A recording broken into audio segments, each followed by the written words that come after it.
Hi there and welcome to Recently Seen Horror where, well, you can pretty much guess what I'm gonna be doing from the title, can't you?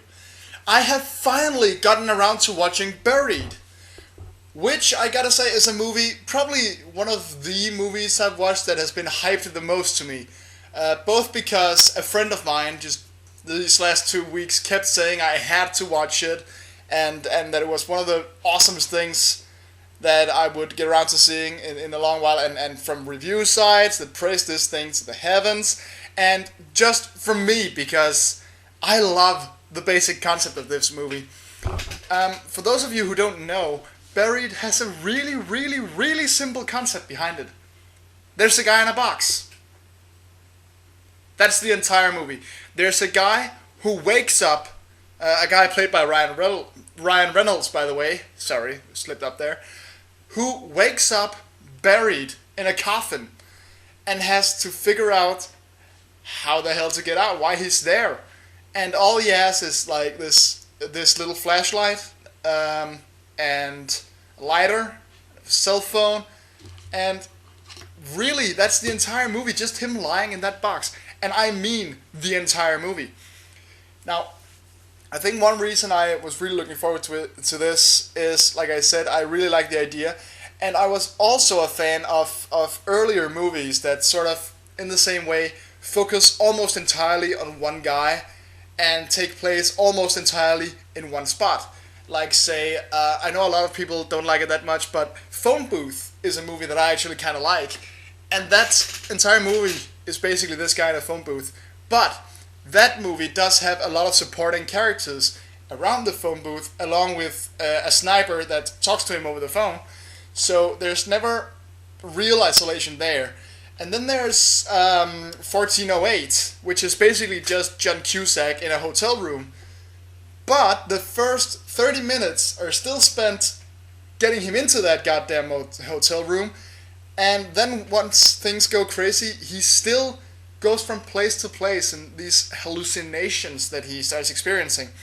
So even if that movie is almost entirely carried by one guy, there's still a lot of side characters and a lot of stuff to look at. This is only Ryan Reynolds in a box. And it is amazing. Rodrigo Cortés, who directed this, really deserves every award that you can throw at him for this. And so does the scriptwriter, actually, if you ask me, because this is treated really well. This guy, his panic really feels genuine. Because, well, let's face it, waking up in a box is a pretty fucking frightening thought.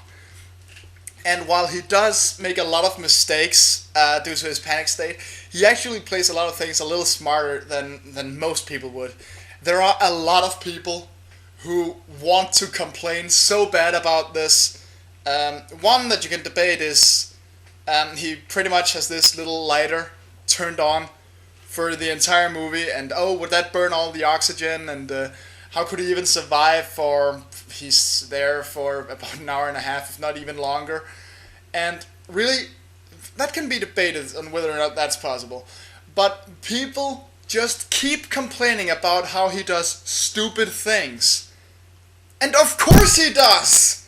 He's woken up in a strange country, in a box, underground, and has no idea why the hell he's even there. I would like to see all these people complaining about how stupid he acts to actually take a deep breath and just think rationally. I mean, this guy even has anxiety. He takes medication for anxiety.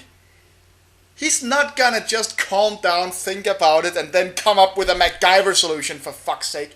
I mean, this is really something that irritates me when people watch mainly horror movies where there's an immediate physical danger. That, that's stupid, they should really do this, and then they come up with this super complicated plan of how to survive. And granted, in my reviews, I do the same thing. I say, well, that's stupid, why don't you, and so on. But first of all, I like to think that I only pick on the really stupid moments where it's pretty much inexcusable. And second, I'm making jokes. I sort of have an excuse. These are people who just bash the movie saying it's shit because a guy makes mistakes when he's fucking panicked. And stuff like that, I just can't take it seriously. But really, I can't praise this movie enough. The direction is wonderful. There are so many interesting angles they actually managed to take in a box that can barely be more than what, 2 times 1 meters, a little more than that. And yet none of those angles feel impossible. It actually feels like you're just watching from a different part of the coffin. And with the lighting, they actually do something pretty ingenious.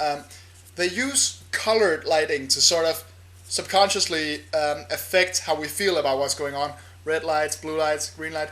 But all of that light is not just there for artistic reasons only.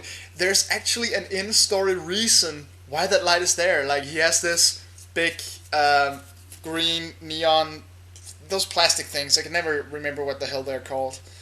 And he has the torch, the flashlight that can actually turn red, and a cell phone that lights up the place in blue. This sort of desperate and yet still somewhat hopeful blue every time it rings. And that is just, wow, it's fantastic. As for the acting, Reynolds does a fantastic job. I mean, he is this entire movie. He does talk to other people over the phone, but we never see them. This really never leaves the box. No matter how much you expect some sort of flashback, he does not leave the damn box. And they actually get out all the exposition, everything we need to know about this guy, actually comes out in phone conversations. I mean, one of the very first things that he does is, call an emergency hotline and tell them his name, his address, his profession, where he was before he woke up, and it just works. Of course he would tell people that, and we know everything, and then he starts calling, close family, anyone he thinks can help him, and we just learn more about him as it goes on. There's one big revelation. That one is really just there to kick you in the balls, by the way. I think you know which one I'm talking about. One of his phone calls that is just heartbreaking in every single way. And everyone else does a fine job too. We only hear their voice, but they manage to do it so well you can easily picture them on the other side of that phone.